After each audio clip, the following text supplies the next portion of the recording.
তো জানেন যে গতকাল আইসিসির বোর্ড ডিরেক্টরদের মিটিং ছিল এবং বাংলাদেশ ইস্যুই এর প্রাধান্য ছিল।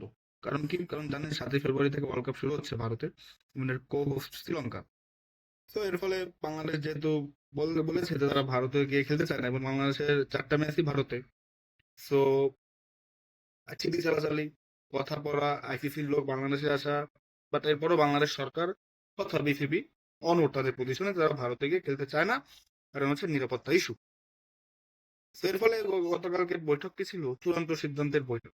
সেখানে 16টি দেশের প্রতিনিধি অর্থাৎ 16 জন ডিরেক্টর তারা ভোট দেয়। এর মধ্যে বাংলাদেশ ভোট পায় মাত্র 2টি, তার মধ্যে আবার আমাদের নিজস্ব ভোটও রয়েছে।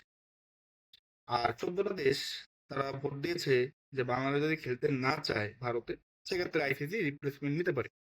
রিপ্লেসমেন্ট হিসেবে যেহেতু র্যাঙ্ক ওয়াইজ আপনার স্কটল্যান্ড রয়েছে এগিয়ে, সেহেতু তারা অন্তর্ভুক্ত হবে এবং 24 ঘন্টার একটা আলটিমেটাম আইসিসি দিয়েছে যে এর মধ্যে বাংলাদেশকে জানাতে হবে তারা খেলতে চায় ভারতে গিয়ে নাকি না।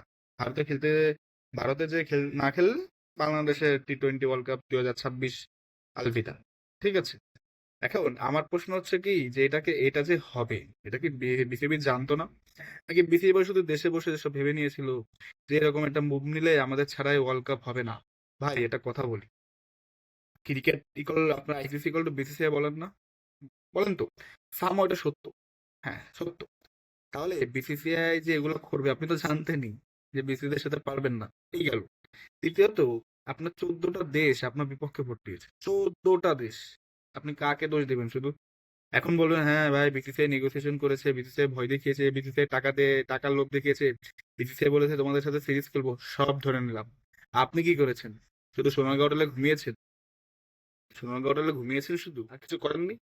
আপনি কেন নেগোসিয়েশন করেননি? আপনি কয়টা দেশের সাথে কথা বলেছেন একটু শুনি।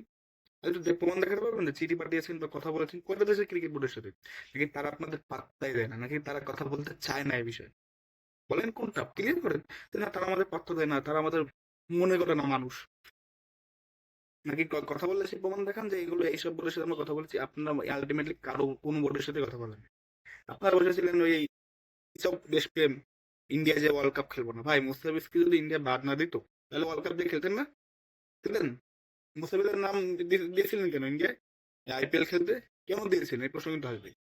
এট দ্য সেম টাইম মুস্তাফিজকে বাদ দেওয়ার পর কোনো কিছু বিবেচনা না করেই হুট করে বলে দেওয়া যে ওয়ার্ল্ড কাপ আমরা খেলবো না ভারতে গিয়ে, এটা আমাদের ডিগনিটির প্রশ্ন।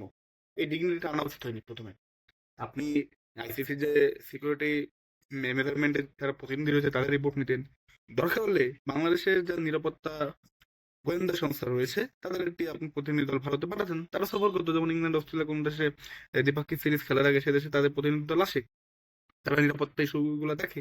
আপনারা পাঠাতেন, আপনারা কেন এগুলো করেন? আপনারা হুট করে এসেই মুস্তাফিজকে বাদ দিল সম্ভবত 3 তারিখে, 4-5 তারিখে এসে বলে দিলেন যে আমরা ভারত দিয়ে T20 ওয়ার্ল্ড কাপ খেলবো না, এটা আমাদের দেশপ্রেমের কথা, এবং আমরা এই বিষয়ে অনড় থাকবো, এবং আমাদের একটা ডিগনিটির প্রশ্ন। তো ডিগনিটির কথাটা এনেই কিন্তু প্রথমেই আপনি জনগণের যে আপনার ইমোশন সেটাকে কাজে লাগালেন আপনার নিজ ফায়দায়। এখন বাংলাদেশকে কি অপমান করেছে না আইসিসি 14টা দেশ না ভোট দিয়ে যে বাংলাদেশের রিপ্লেসমেন্ট নেন? আপনার পক্ষে পাকিস্তান ছাড়া কেউই ছিল না, এবং পাকিস্তান যে আপনার পক্ষে ছিল সেটা তাদের ইন্টারেস্ট এর জন্যই। যেহেতু এখন পাকিস্তানের সাথে বাংলাদেশের সরকারের ধরম মহরম সম্পর্ক, যেহেতু পাকিস্তান বাংলাদেশের পক্ষ নিয়েছে। আগে সরকারের সময় বা বিসিসির সাথে বাংলাদেশের ভালো সম্পর্ক ছিল, তো তখন বাংলাদেশ ক্রিকেট বোর্ডের এই বিপদে বিসিসির পাশে থাকতো যদি পাকিস্তানে গিয়ে তারা খেলতে না চাইতো। তো ভাই এটা এটা ইন্টারন্যাশনাল পলিটিক্স এখানে রয়েছে এবং রিজিওনাল পলিটিক্স রয়েছে, তো এই নিয়ে বেশি খুশি আর কিছু নেই। এখন বিসিবিকে বলবো 24 ঘন্টা আলটিমেটাম তো দিয়েছে, কি করবেন? কি করবেন? এখন দৌড়াদৌড়ি করতেছেন কেন? ক্রিকেটের সাথে বৈঠক করতেছেন কেন? এখন বলতেছেন ওয়ার্ল্ড কাপ তো আমরা খেলতে চাই। কোন দেশ চায় না ওয়ার্ল্ড কাপ খেলতে? আমাদের দেশের সরকারও চায়।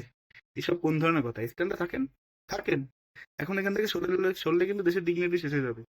দুদিকে দু নৌকায় পা দেবেন না। যেহেতু প্রথমেই বলেছেন দেশের ডিগনিটি আসিফ নজরুল, আপনি এখান থেকে সরবেন না, এক ফুটাও সরবেন না, এখানেই থাকেন। আর আপনারা একসময় দেশের ক্রিকেট ধ্বংসের কারিগর হিসেবে পরিচিতি লাভ করবেন।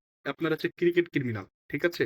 দেশের ক্রিকেটটাকে শেষ করে দিচ্ছেন আপনারা জাস্ট নিজের ওন স্বার্থের জন্য, জাস্ট নিজের ওন স্বার্থের জন্য। এখন মানুষকে বোঝাচ্ছেন, ব্রেন ওয়াশ করতেছেন, সেন্টিমেন্ট কাজে লাগাচ্ছেন। এন্ড অফ দ্য ডে এই দেশের ক্রিকেটটা এমনি কখনো উন্নতি করতে পারে না আর পারবেও না।